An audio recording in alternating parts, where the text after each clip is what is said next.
muchas gracias. Buenos días a todos, muchas gracias por participar del seminario. Bueno, Clarita ya dijo el título, que es Inteligencia Artificial aplicada a la detección de sitios arqueológicos. En esta presentación voy a explorar las técnicas de inteligencia artificial y el impacto que han tenido en la detección de sitios arqueológicos, cubriendo desde el Machine Learning tradicional hasta arquitecturas más recientes de IA generativa. La presentación se estructura en 5 partes: una breve introducción, un caso con Machine Learning, un caso con Deep Learning y un caso con IA generativa, y finalmente una conclusión. Para darle contexto primero a esta presentación, voy a hablar de teledetección en arqueología. La teledetección ya está consolidada en la arqueología como una metodología no destructiva para el análisis de las interacciones históricas entre personas y medio ambiente. Su fundamento se basa en identificar marcadores indirectos, lo que se llaman los proxy, que son patrones antropogénicos en la vegetación, el suelo y la microtopografía, que indican la presencia de características superficiales y subsuperficiales. En la imagen que están viendo en pantalla se puede ver un trabajo de la doctora Lazaponara donde explica estos proxies. La visibilidad de estas características es altamente dependiente de factores ambientales, del enmascaramiento del paisaje moderno y de los procesos de formación de los sitios. Utilizamos una variedad de sensores a lo largo del espectro electromagnético, óptico, infrarrojo, microondas, desplegados en plataformas espaciales, aéreas y terrestres. Tecnologías claves son el radar de apertura sintética, que destaca en la detección subsuperficial y el análisis de relieve, el LIDAR, que ha revolucionado la detección de rasgos microtopográficos, y como el resto de las disciplinas científicas, la teledetección en arqueología también está experimentando una transformación metodológica con la integración de técnicas de la inteligencia artificial. Con respecto a la inteligencia artificial, es un campo interdisciplinario, ha evolucionado a través de ciclos de expansión y ciclos de declive.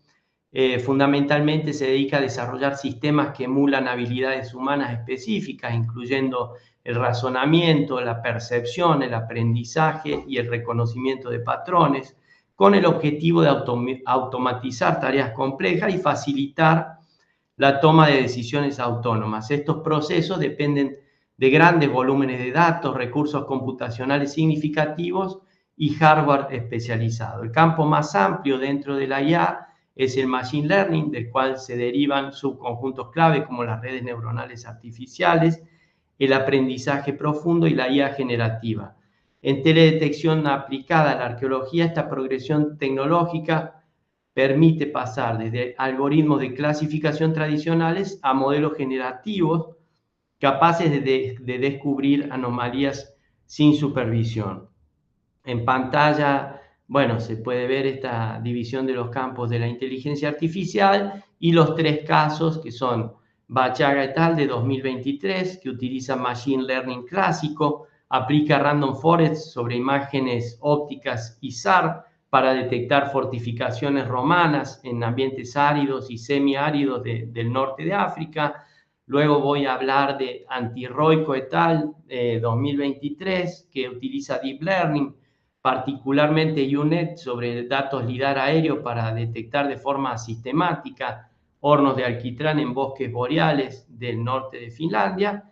Y en tercer lugar, Lesnikovsky et al. 2024, que utiliza inteligencia artificial generativa, aplica Variational Autoencoders autosupervisados para detectar anomalías, esto es, módulos lunares y características geológicas raras, en más de 2 millones de imágenes de la superficie lunar. Bueno, voy a comenzar entonces con el primer caso.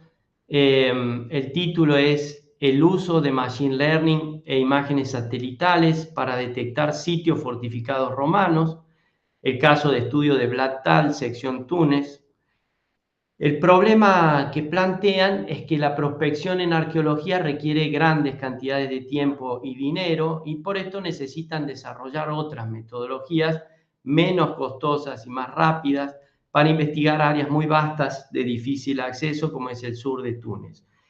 El objetivo que tienen es detectar sitios fortificados en zonas áridas utilizando un método integrado compuesto por aprendizaje automático, datos de teledetección e investigación de campo. Un aspecto innovador es la combinación que hace entre datos ópticos y SAR para una detección más precisa. El área de estudios Blacktal fue una región de gran importancia en la época romana porque formó parte del sistema de defensa situado a lo largo de la frontera desértica.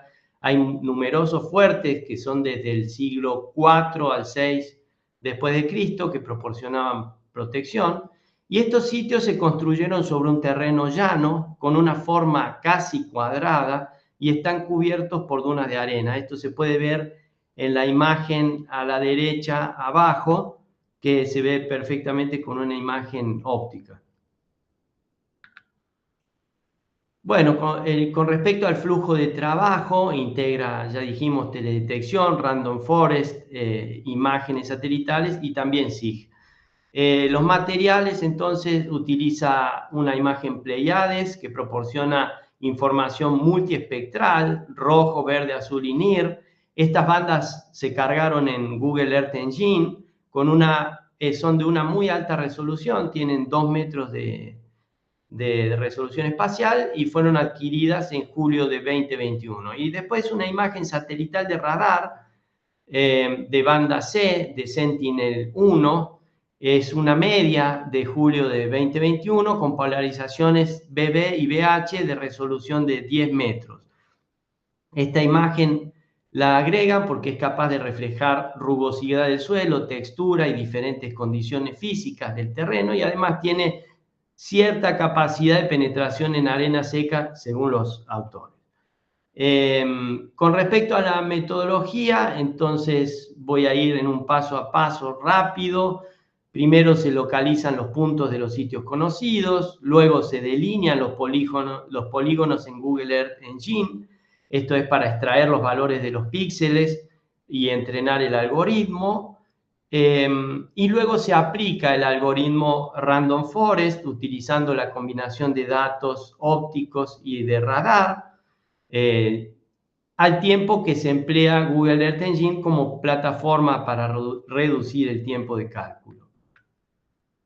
Random Forest es un modelo de aprendizaje basado en múltiples árboles de decisión entrenados con muestras y variables seleccionadas aleatoriamente. Sus predicciones se combinan por votación o promedio para obtener clasificaciones más estables, con menor sobreajuste y una mejor capacidad de generalización. Este algoritmo fue elegido por su capacidad para manejar un número pequeño de muestras de entrenamiento, algo que es muy importante en arqueología. El modelo fue entrenado y validado a partir de un total de 100 sitios arqueológicos conocidos, un conjunto de entrenamiento del 75% de las muestras y un conjunto de validación entonces del 25% de las muestras. Como una primera validación de los resultados, se trabaja solo con datos de teledetección y se determina también la importancia de los sitios arqueológicos desde una perspectiva arqueológica. En relación entonces ya con los resultados, en este trabajo lograron detectar 5 sitios fortificados que antes eran desconocidos, aunque disponían de algunos registros antiguos que le podían dar una idea. La detección automatizada entonces exhibió una alta precisión de 0.93 de precisión general y esta combinación de datos resultó ser superior para la detección de rasgos arqueológicos enterrados que utilizando una sola fuente o solo óptico o solo SAR. Eso lo pueden ver en las imágenes que tienen en pantalla. La E y la F, la E es el Random Forest aplicado solamente sobre una óptica y la F es el Random Forest aplicado sobre óptico y radar. Por último, los hallazgos fueron validados con investigación de campo y se confirmó la existencia de estos nuevos sitios porque se encontraron muros enterrados y fragmentos de cerámica antigua. Este es el mapa arqueológico completo del paisaje de Blattall. Ya se ven ahí los sitios nuevos que detectaron y las redes de carretera antigua. Algunas limitaciones que encontraron fue la disponibilidad de datos y el costo de estos datos, sobre todo las imágenes ópticas. La cubierta de arena también y la vegetación arbustiva pudo haber ocultado algunos otros sitios, por lo tanto sugieren que puede haber más. Y con respecto al impacto, bueno, en primer lugar lograron tener un método rápido y de bajo costo para buscar sitios, por lo tanto esto tiene un significado importante para la arqueología de la región. Y por otro lado, están pensando en aplicar redes neuronales convolucionales en el futuro. Esto es algo que en el próximo artículo van a trabajar. Entonces, en el segundo artículo de Antirroico et al. 2023, el título es Detección de rastros arqueológicos de hornos de producción de alquitrán en los bosques boreales del norte, en Finlandia, basada en escaneo láser aerotransportado y aprendizaje profundo. En la figura que están viendo pueden ver las distintas áreas de estudio. El problema del que parten es que en Finlandia hay muchos hornos de producción de alquitrán, de hecho son la característica arqueológica más extendida, fueron utilizados entre los siglos XVI y XX, pero también estas características son las menos estudiadas de Finlandia, por lo tanto necesitaban desarrollar una metodología sistemática y escalable para detectarlo, además en los bosques que están tapados por vegetación. Para ello desarrollan entonces un enfoque basado en Deep Learning y en datos de LIDAR aerotransportado de alta densidad para lograr entonces una detección semi-automatizada de estas estructuras. Estas estructuras tienen una huella estereotípicamente redonda, con un pozo central y una zanja de salida, algo que vamos a ver en la próxima diapositiva mejor, con un DEM. Entonces, con respecto a la metodología, también voy a hacer un paso a paso rápido. En primer lugar, generan entonces un modelo de elevación digital a partir de los datos de LIDAR, que son de alta densidad, utilizan únicamente los puntos de tierra y luego calculan diferentes índices y visualizaciones y deciden quedarse con el índice de posición topográfica, que es el que están viendo. Este índice es interesante porque ilustra el grado de aislamiento o exposición de cada celda raster en comparación con su entorno. Las celdas más altas entonces van a obtener valores positivos, mientras que las más bajas van a obtener valores negativos. Entonces ahí se puede ver bien la forma del horno, lo más alto en marrón y lo más bajo en verde. En el tercer paso entonces van a desarrollar el modelo para la detección. Esto lo hacen en el entorno de Python Keras aplicando TensorFlow. Utilizan un algoritmo U-Net que está basado en una red neuronal convolucional para la segmentación semántica, es decir, que predice la clase de cada píxel. U-Net es una red, como les dije, neuronal convolucional, diseñada originalmente para la segmentación biomédica. Como pueden ver en la pantalla, su arquitectura tiene una forma de U característica y fue adaptada para funcionar con pocas imágenes de entrenamiento, algo que, como dije en el artículo anterior, es muy importante en arqueología. En la ruta de contracción, reduce progresivamente la resolución espacial de la imagen mientras incrementa la riqueza de las características, permitiendo que el sistema aprenda las representaciones jerárquicas, es decir, patrones relevantes para la segmentación. Y en la ruta expansiva, reconstruye la resolución mediante convoluciones ascendentes e integra la información detallada conservada en la fase anterior. Así, U-Net combina contexto amplio con detalles finos, logrando segmentaciones precisas incluso en escenarios complejos. Entonces, antes de comenzar con el entrenamiento, generan mosaicos de este índice, entonces dividen en mosaicos de 512 por 512 píxeles, que son más o menos 128 por 128 metros, con una resolución, hablábamos de 25 centímetros del modelo de elevación digital original, y tiene un solapamiento del 50%. Entonces, en el entrenamiento, primero van a crear y aumentar los datos de entrenamiento. Crean pares de imágenes del índice más una máscara raster, donde la máscara incluye tanto objetos verdaderos, píxeles positivos como falsos, píxeles negativos, para entrenar el modelo.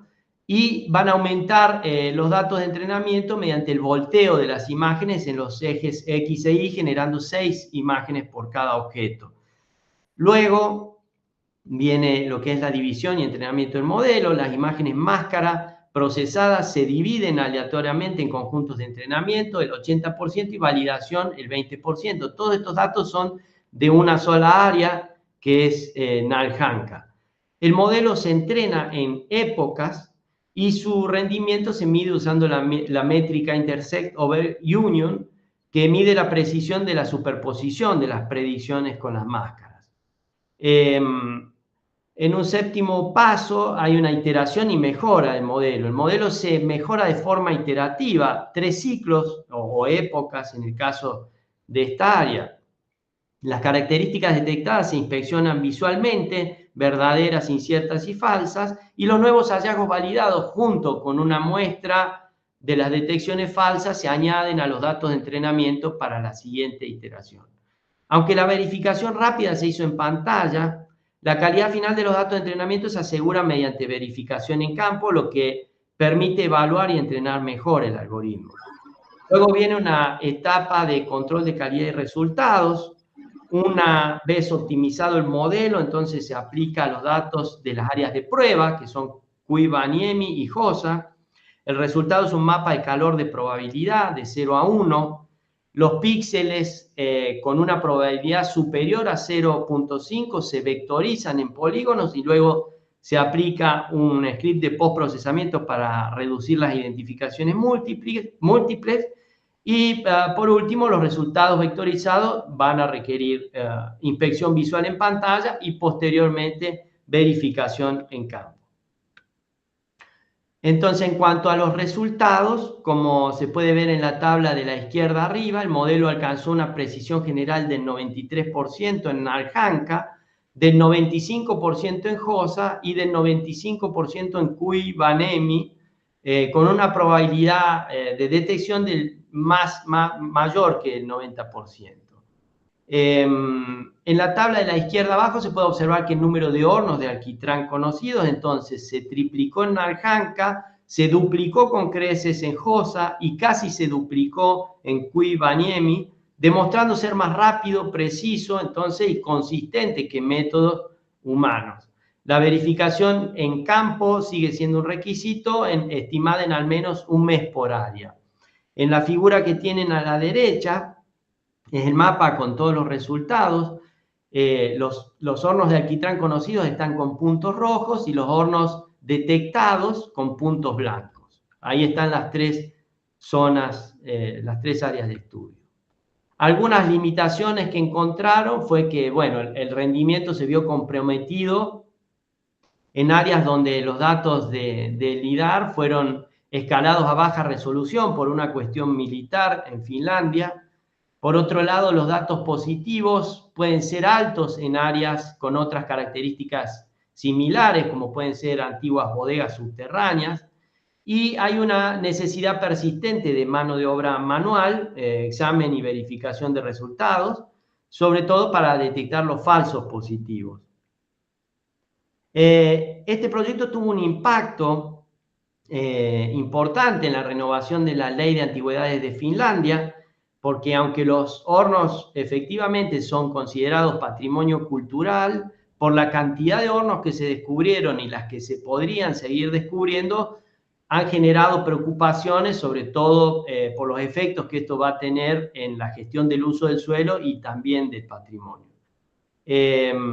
Y por otro impacto que tuvo es que este algoritmo es transferible y escalable a otros tipos de objetos arqueológicos, como son hornos de carbón, pozos de caza, que también los detectó, pero que fueron apartando a medida que fueron verificando.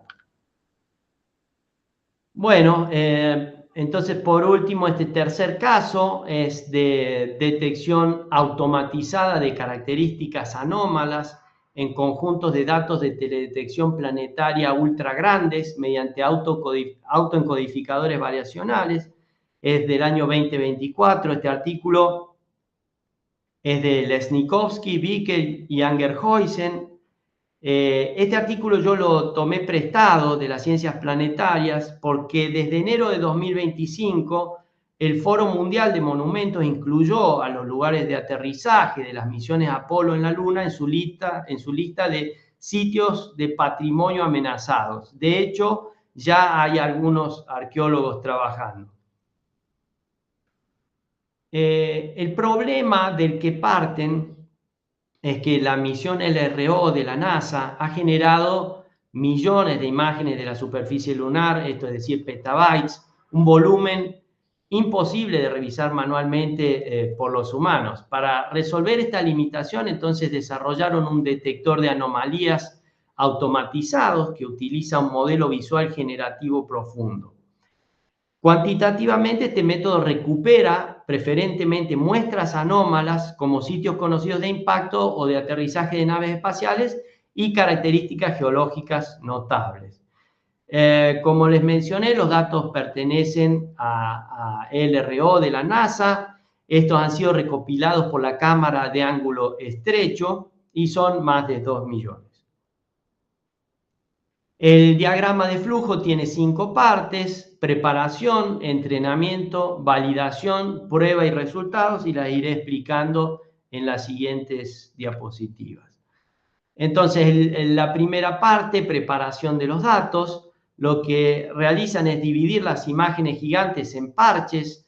Estas imágenes quedan en parches de 64 por 64 píxeles, se puede ver en la imagen de la derecha cómo fueron haciendo los recortes, y hacen una división inicial en 3 conjuntos distintos, tanto de entrenamiento, que son 52 millones de parches globales aleatorios de la Luna, no tienen etiquetas; validación, que son parches del sitio Apolo 15, que sí tienen etiquetas, tiene muestras positivas, donde sabemos que está el módulo lunar, y las negativas, el resto, son muy poquitas, como se puede ver en la tabla de la izquierda, las positivas.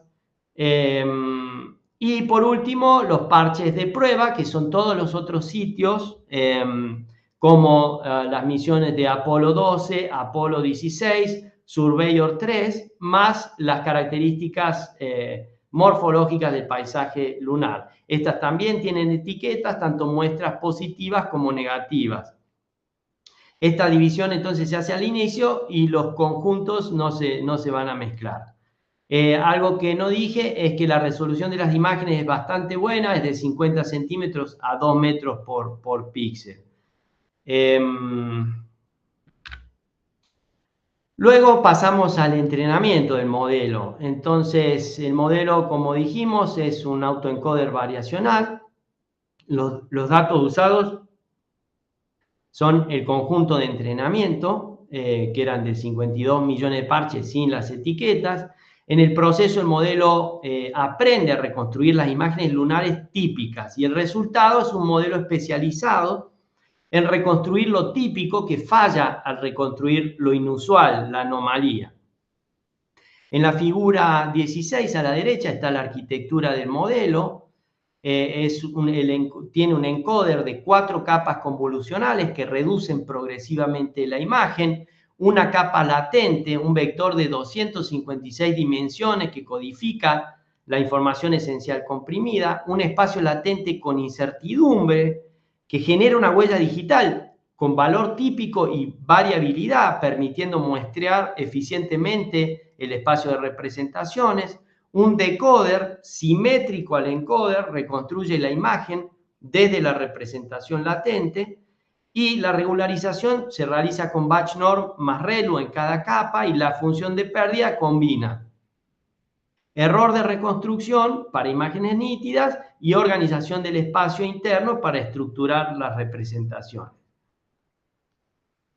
Dos aclaraciones antes de continuar con el flujo de trabajo. Esta arquitectura genera dos señales clave para identificar anomalías.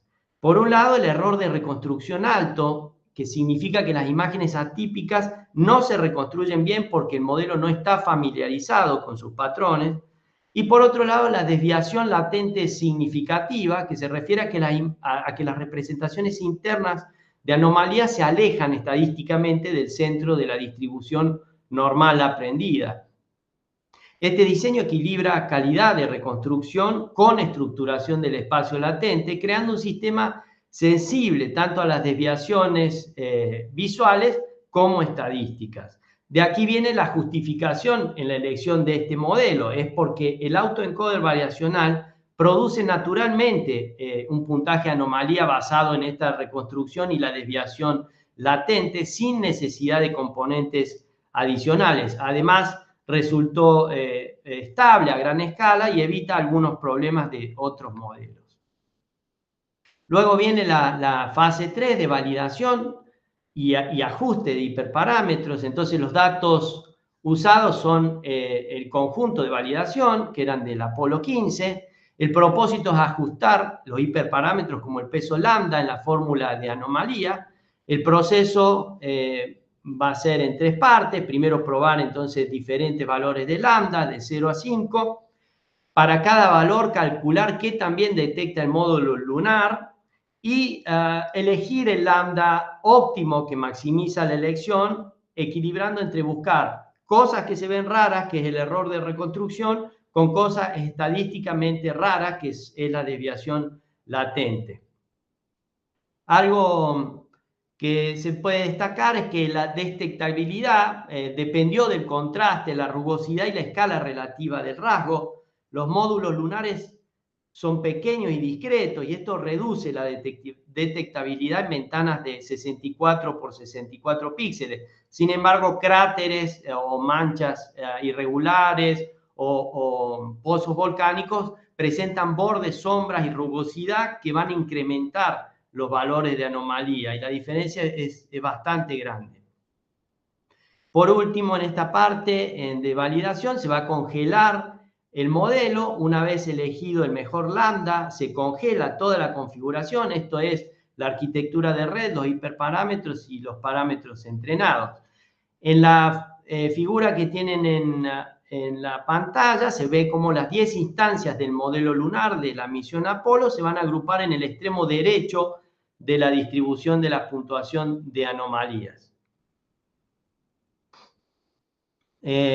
Bueno, en la fase 4 ya de evaluación, esta evaluación se va a hacer con los datos de prueba, esto es decir, los datos que no fueron usados antes, como las misiones Apolo 12, Apolo 16, Surveyor 3 y las características morfológicas del paisaje lunar. Estos datos no se usaron para entrenar el modelo, ni para ajustar parámetros, ni para tomar decisiones de diseño. De esta manera evitaron la contaminación de datos. Y el proceso nuevamente va a ser pasar el parche de prueba por el modelo, ahora sí congelado, calcular su puntuación de anomalía y comparar con las etiquetas reales. Al final van a calcular las métricas finales para poder comparar. En la fase ya de análisis e interpretación, tenemos dos figuras importantes. La figura del centro, el primer grupo de gráficos son la distribución de los puntajes de anomalía. La curva del fondo en azul son la mayoría de los parches que tienen puntajes bajos, esto es, los terrenos normales. Las marcas inferiores, los puntos rojos, son las anomalías reales que se concentran a la derecha con puntos altos. La curva marrón es lo mismo, pero con otra representación que los puntos rojos. Y la interpretación es la siguiente, es que el modelo está asignando sistemáticamente puntajes altos a lo realmente raro. Hay algunas excepciones, es que si los puntos se mezclan con la curva azul, esa anomalía es más difícil de distinguir. El caso de Surveyor 3, que tiene solo 3 metros de radio. En la figura de la derecha, las curvas de precisión recall, cada curva entonces corresponde a un tipo de anomalía, tiene su propio eje para poder compararlas.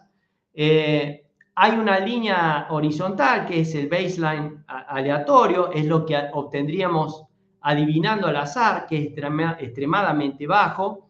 Y la curva del modelo, que se puede ver que está alta y a la derecha, esto quiere decir que el modelo detecta bien sin muchos falsos positivos. Bueno, con respecto a los resultados, entonces el modelo detecta las anomalías mejor que el azar, que era el random baseline, en datos completamente nuevos y nunca usados durante el desarrollo. Para la arqueología del espacio, esto significa que los módulos lunares han sido detectados entre 2 y 7 veces mejor que el azar. En el caso de Surveyor 3, como habíamos dicho, era solo 2 veces más, porque es un objeto muy pequeño. Y para geología sí se notó la diferencia. Los cráteres 327 veces mejor que el azar y los pozos volcánicos 239 veces. Esto es por dos razones, por el tamaño y por la singularidad de la forma visualmente. Luego se va a hacer una revisión cualitativa, esto es se va a examinar las imágenes con puntajes más altos y acá se encontraron con dos cosas. Una son las anomalías esperadas, como los módulos lunares y los cráteres, y la otra son sorpresas como rasgos no etiquetados previamente, como campos de roscas y cráteres atípicos. En la figura de la derecha hay dos mapas de calor de anomalías, las cruces negras marcan ubicaciones positivas de los elementos de interés, en este caso son de cráteres. Bueno, algunas limitaciones que encontraron en este trabajo. Primero, que hubo algunos falsos positivos que en realidad son anomalías geológicas no catalogadas. Han tenido una dependencia crítica con respecto al tamaño del parche, porque los sitios muy pequeños o muy grandes no se distinguían muy bien. El modelo además tiene mucha sensibilidad a la iluminación de la imagen y se confunden anomalías geomorfológicas y no geomorfológicas. Esto quiere decir, el modelo identifica cualquier cosa rara, no solo el rasgo de interés.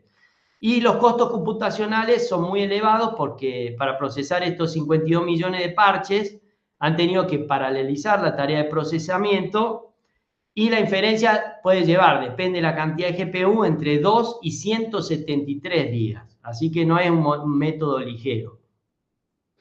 Y las implicaciones que esto tuvo para la ciencia planetaria, en este caso también para la ciencia arqueológica, es que permite una cartografía global automatizada de rasgos raros, una búsqueda acelerada de sitios de impacto o hardware y un potencial de extensión a sensores en la Tierra, en Marte y otros cuerpos. Al facilitar el descubrimiento, entonces también es posible que quienes hacen ciencia puedan centrarse en cuestiones que sean de más creatividad. En el gráfico de la derecha se puede ver cómo se agruparon los parches en función de similitudes visuales. En síntesis, bueno, ya esto es una síntesis del seminario, ya terminamos los casos. Vimos que Machine Learning con Random Forest es un modelo estadístico que aprende patrones a partir de variables explícitas extraídas de las imágenes, detecta sitios cuando ya sabemos qué buscar y contamos con variables claras. Deep Learning, en este caso UNet, Son redes neuronales profundas que aprenden directamente de los píxeles sin necesidad de definir características manualmente. Estos algoritmos detectan sitios cuando los patrones son complejos, sutiles o difíciles de capturar. Y por último, la IA generativa, los autoencoders variacionales, que son modelos que aprenden la distribución completa de las imágenes y detectan solo lo que no encaja. Descubren anomalías inéditas cuando no sabemos qué buscar o el volumen de datos es inmenso. Para cerrar, podemos concluir entonces que la IA transforma la detección arqueológica al permitir procesar grandes volúmenes de datos. De todas maneras, sigue siendo parte del flujo lo semiautomatizado. Esto quiere decir que la validación visual y la verificación en terreno siguen siendo imprescindibles y la están haciendo humanos por ahora. Por otro lado, la inteligencia artificial amplía significativamente el inventario arqueológico, revelando patrimonio oculto en contextos muy distintos, como, bueno, zonas áridas, bosques boreales, superficie lunar. En el caso de Finlandia, estos descubrimientos incluso tensionan las normativas de protección y obligan a replantear muchos criterios legales. Y por otro lado, también la IA es muy versátil, utiliza muchos tipos de algoritmos y opera con muchos sensores, pero la eficacia, por lo que aprendimos con estos artículos, depende críticamente del tipo y la calidad del dato, de la resolución disponible, la singularidad y la escala relativa del rasgo con respecto, ¿no?, a la ventana de análisis. Esto sobre todo se dio en el ámbito espacial. Y otra enseñanza que queda de estos artículos es que en muchos escenarios, modelos simples, menos costosos computacionalmente, superan arquitecturas profundas o generativas.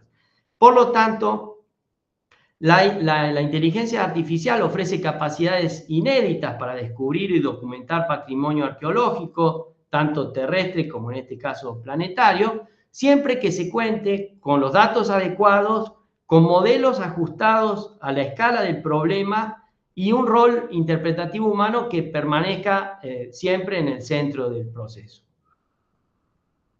Bueno, muchas gracias por la atención y quedo atento a los comentarios.